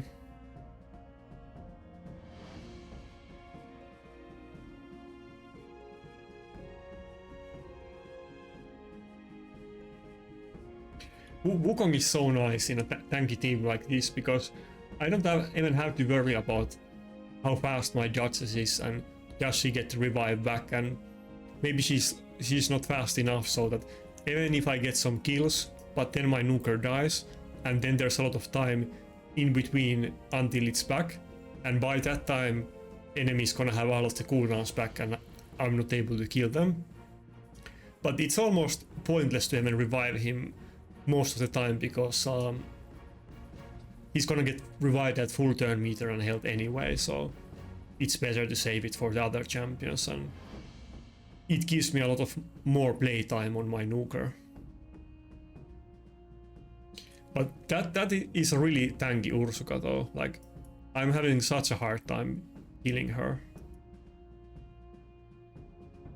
Even though Wukong is so damn good. I can't wait to get 4-star blessing on Wukong and get 500 more attack and 25 more crit damage. That's gonna make an insane difference to the damage output.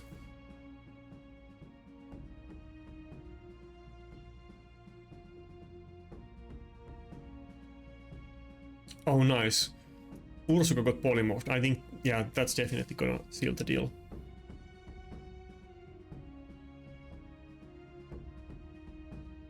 Damn, he almost killed my Duchess.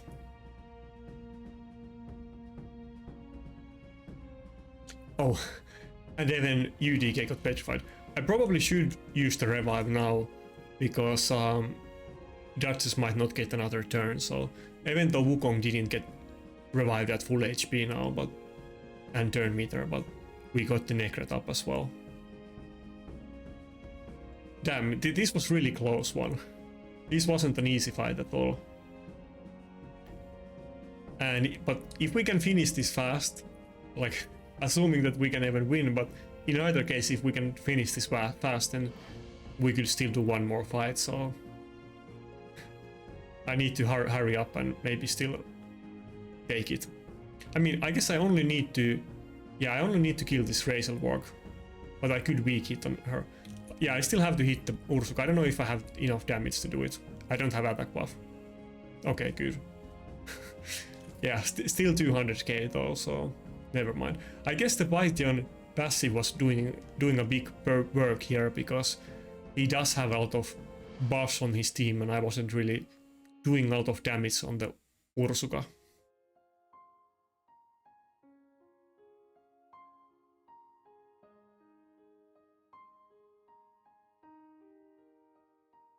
Okay, let's get one more win and then we can happily end today's session.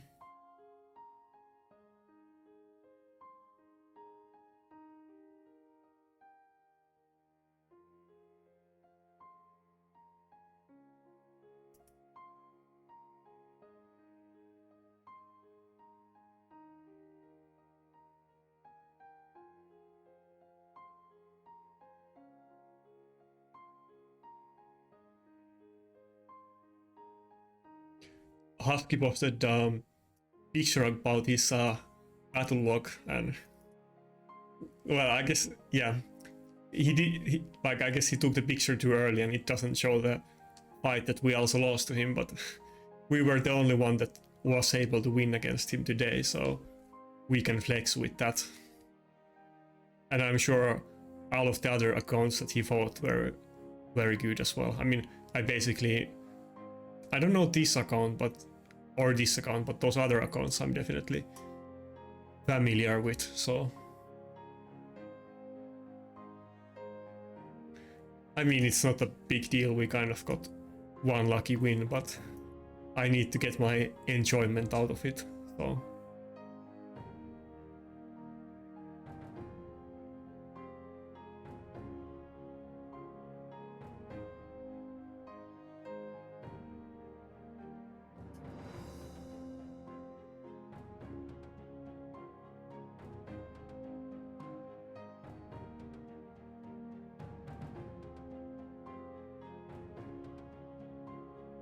I still need to do some real life stuff today after this video, so I kind of need to hurry up and finish it. But I didn't put out a lot of videos in the last week, so I thought that I really should try to make a video today. And I'm gonna post this video tomorrow. I'm gonna try to do a video the next day, but I'm also very busy tomorrow, so I'm not sure if I can do it or not.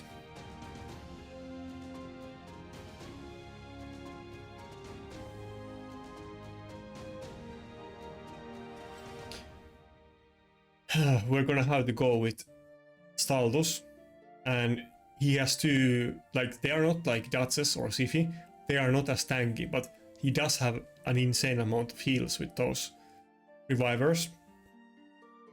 And assuming that he's gonna ban my Rotos, which probably he's gonna, I'm gonna have very hard time finishing off this team.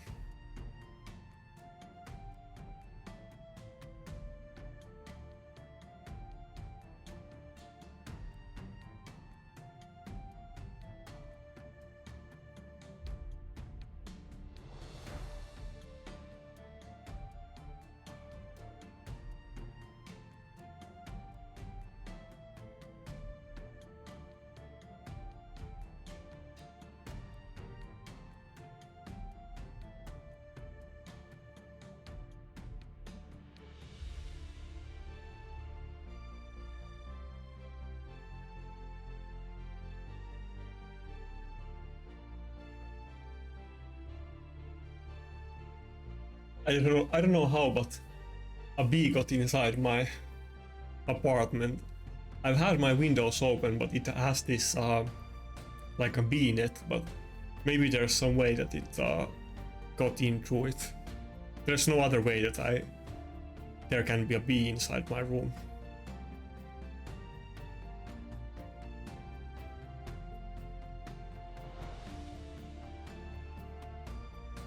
My new apartment is like in the fourth, Kaimar, or let's go with Kaimar.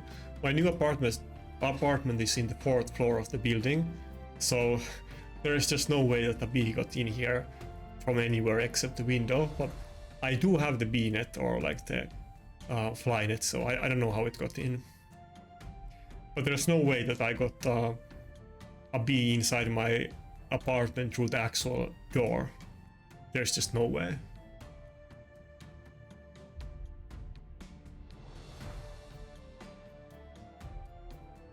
I'm not really afraid of bees or anything, but I'm just surprised I have one in here.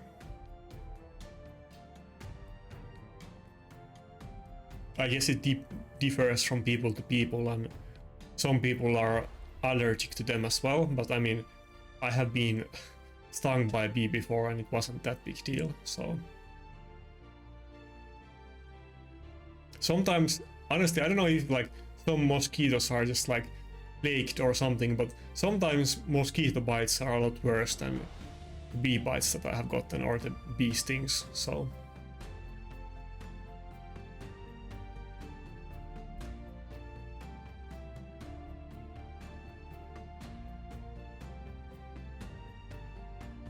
But yeah, my voice is kind of dying. I'm losing all of my power, so it's time to end this video anyway.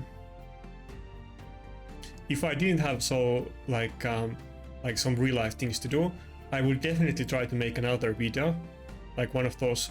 I would make the video for the Plarium Wukong competition, but I'm just not able to do it right now, but I'll try to do it tomorrow if I can. I guess there's only 2 days time left to do it, or like 1.5 day or whatever, so I need to hurry up with that. Do I want to wake all of them? I think I have to, yeah. There's just no reason to not do it.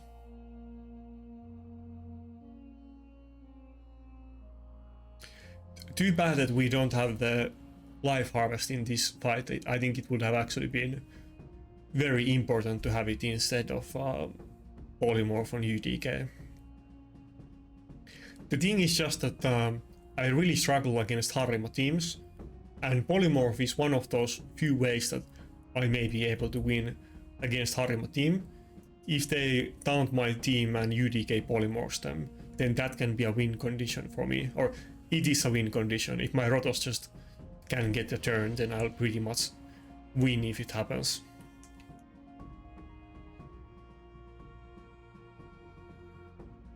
So it might seem like I should definitely go with Life Harvest, but it's kind of a hard decision to do.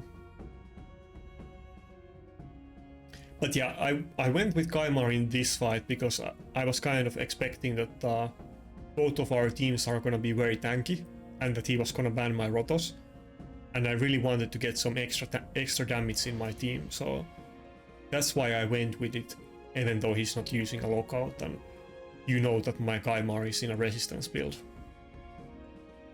But I don't know if I even can kill him with the Kaimar, as you can see.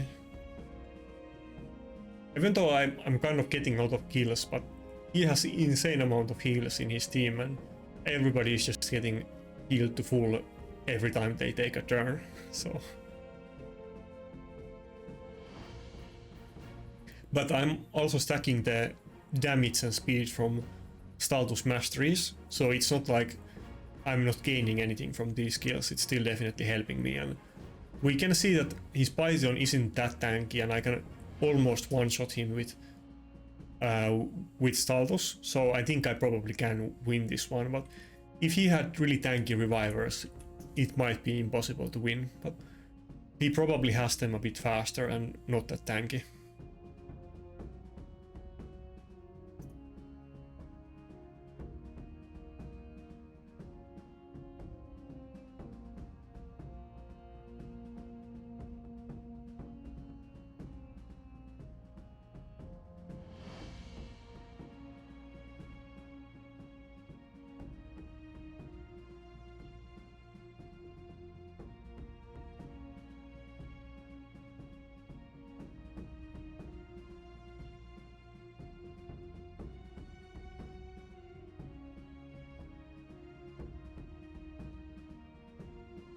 Come on, can we actually not end his team?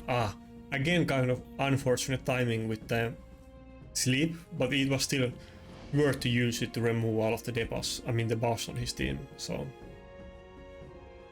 But yeah, this Python is always barely surviving, and I'm not able to finish it off. And when my status gets a new turn, it's gonna be full HP again. And my status is kind of fast for a Nuker. He's like 240 speed. It's not like my status is a very slow Nuker, and that's why he's able to heal in between those turns. But his team is probably extremely fast as well, so. Oh, come on, just let me win. So close. If I had blessing on my status, I definitely would have killed him right there, but I don't, sadly. I do have my status as the champion that I'm like what was the name for it? Like the catch-up mechanic or the RNG mechanic in the Soul Trader shop that I probably don't want to use the A3 because I will not get the defense buff.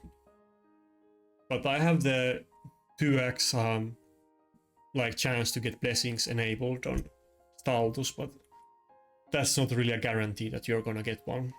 I will definitely buy in the shop as well if one comes in there, but for some reason I just haven't seen Staldus a single time. So I've been trying to get Staldus souls for months, but for some reason Staldus is just eluding me. But at this point I should probably do the A2 still, because I might be able to kill the Elvo, and she won't get her cooldowns back if she doesn't get turns. Ah, damn it. What was I gonna say? But of course at this point I much rather get blessings on Wukong and not Staldus. I think it's gonna make... Wukong is already hitting insanely hard, and he's still gonna get 500 more attack and 25 crit damage. That's gonna increase his damage so much. It's gonna be super fun to try it out when I eventually will get it.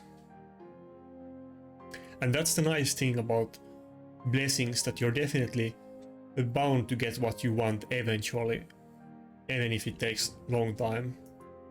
And like, to be honest, like from 1 to 4 it doesn't take that long time to get enough tokens. The real grind is between 5 to 6. That one takes really long time, like 8 months. But getting one champion to 4-star is generally good enough for Nukers anyway, so it's very unlikely that I will ever try to go for 6-star on Wukong. Even if I play this game for like 5 more years, I will probably focus on my support champions.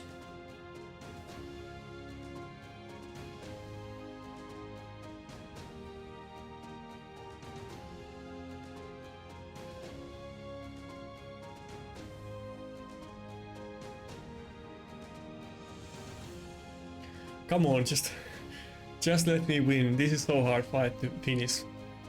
I feel like he's not really able to deal a lot of damage to me, but I'm just not able to kill him.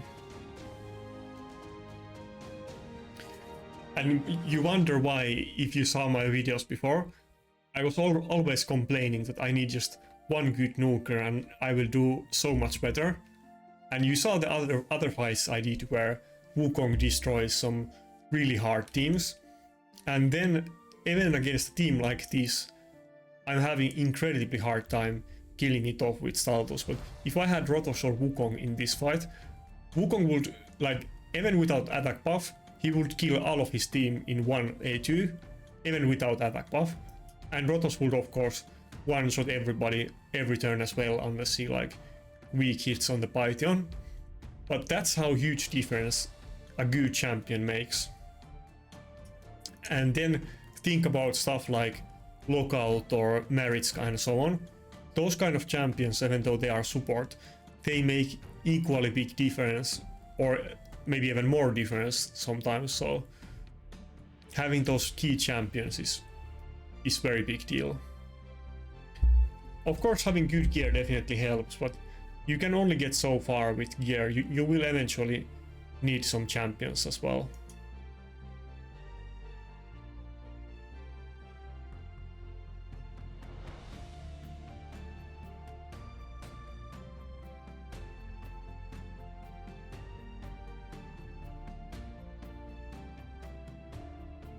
And the thing is that I do have kind of pretty good gear, and I do have some of like top champions, even if not the meta ones, but I do have some of them.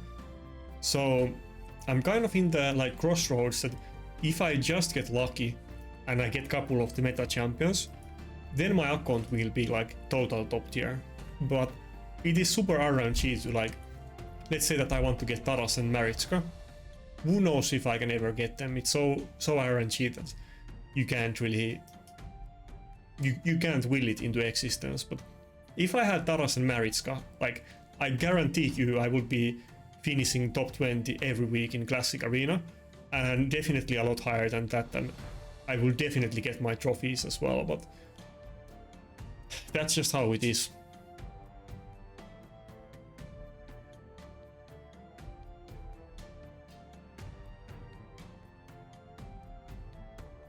And if I had Taras in this fight instead of Staldos, I literally would have killed his entire team on the first turn on Taras. That's how insane difference is between Taras and Staldos.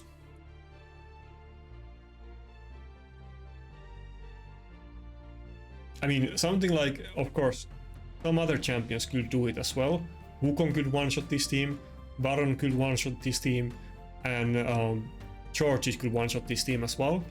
But of course, Taras is much tankier and has other utility, so he's still way better than those other options. I mean, I think most people in this game would agree that Taras is the best champion in the game, but personally I do think that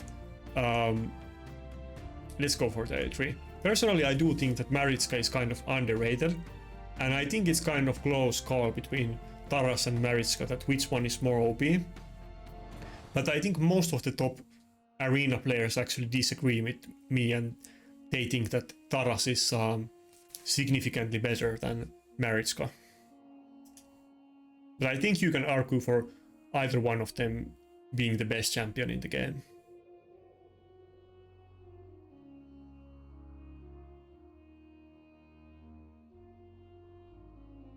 We should probably save the A3 for later, because we have the block buffs on Staldos at this point, so we'll try to get all of the cooldowns back and then explode his team on the right opportunity.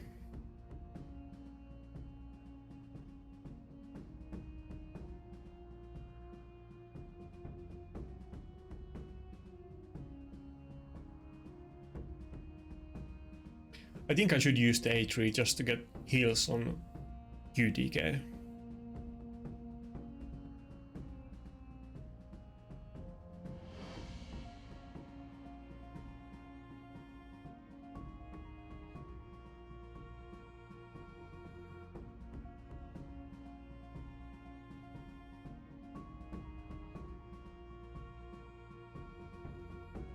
Maybe I can get the Wukong polymorph, but if I don't, then the block pass is definitely starting to be a big issue for me.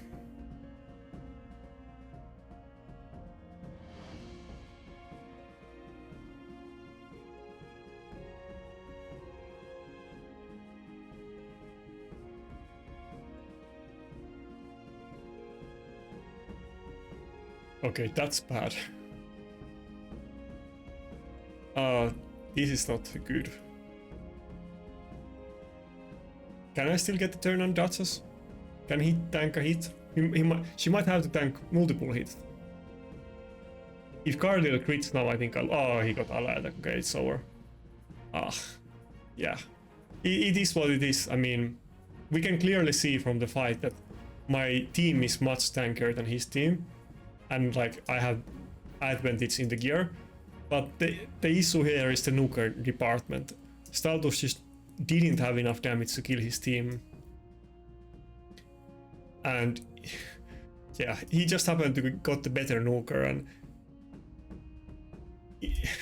it was so close. I almost got it, but if I had something like Wukong or Taros, I would literally kill his team on the first turn that they get to nuke.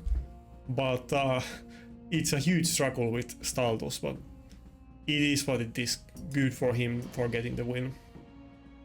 But I guess the next thing is that I really need to get a third good nuker, because both Rotos and Wukong are very popular, and this thing has happened to me multiple times, that they pick one of them, like Wukong or Rotos, and then they ban the other one, and I'm not able to kill their team. I don't recall what was the other champion that he picked. I guess it was Harima. Yeah, it was Harima. Yeah, it has to be. Yeah, that's the thing that I'm really looking forward to. Like, if I can get Harima, then I think I'm gonna be very solid. First of all, I'm gonna have 3 good nukers instead of 2, and kind of like I'm doing right now with UDK. literally every fight I'm gonna first pick Harima, and then I'm not gonna have as big issue with those lockout teams.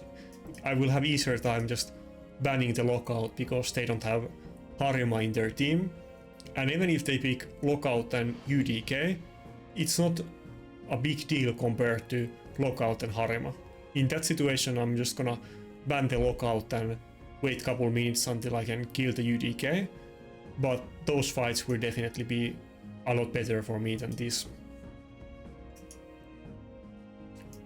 But I think that's it for today's video. I have showed the builds many times before, and if you have any questions about it, I can also explain them, but I explain them very often on videos, so sometimes I don't really go into the detail about all of the builds on every video.